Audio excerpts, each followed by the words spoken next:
മാരക ലഹരിമരുന്നുമായി 2 പേരെ police arrest ചെയ്തു. കാറ്ററിംഗിന്റെ മറവിൽ ലഹരി വിൽപ്പന. മാരക രാസലഹരിയായ MDMAയുമായി 2 പ്രതികൾ പിടിയിൽ. കാറ്ററിംഗ് ബിസിനസിന്റെ മറവിൽ ലഹരി വിൽപ്പന നടത്തിവന്ന 2 പേരെ കൊടുങ്ങല്ലൂർ പോലീസും തൃശൂർ റൂറൽ ഡാൻസ് ഓഫ് സംഘവും ചേർന്ന് പിടികൂടി. എറിയാട് അബ്ദുള്ള റോഡ് സ്വദേശികളായ വലിയകത്ത് വീട്ടിൽ 33 വയസ്സുകാരനായ ഫൈസൽ, മുനക്കൽ വീട്ടിൽ 30 വയസ്സുകാരൻ കുഞ്ഞു തസ്ലീം എന്നിവരാണ് അറസ്റ്റിലായത്. നടപടിക്രമങ്ങൾക്ക് ശേഷം കോടതിയിൽ ഹാജരാക്കിയ പ്രതികളെ റിമാൻഡ് ചെയ്തു. ബുധനാഴ്ച രാത്രി 7:15ഓടെ എറിയാട് അബ്ദുള്ള റോഡിന് സമീപത്തു നിന്നാണ് ചുവന്ന സ്വിഫ്റ്റ് കാറിൽ കടത്തുകയായിരുന്ന MDMAയും ലഹരി വിൽപ്പനയിലൂടെ ലഭിച്ച 25,200 രൂപയും സഹിതം പ്രതികളെ പിടികൂടിയത്. പ്രതികൾ MDMA കടത്താൻ ഉപയോഗിച്ച കാർ കസ്റ്റഡിയിലെടുത്തു. തുടർന്ന് ഫൈസലിന്റെ വീട്ടിലും പോലീസ് വിശദമായ പരിശോധന നടത്തി.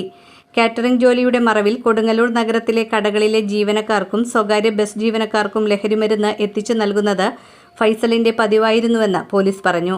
തൃശൂർ റൂറൽ ജില്ലാ പോലീസ് മേധാവി B. കൃഷ്ണകുമാർ IPSന് ലഭിച്ച രഹസ്യവിവരത്തിന്റെ അടിസ്ഥാനത്തിൽ നടത്തിയ അന്വേഷണത്തിലാണ് പ്രതികൾ വലയിലായത്.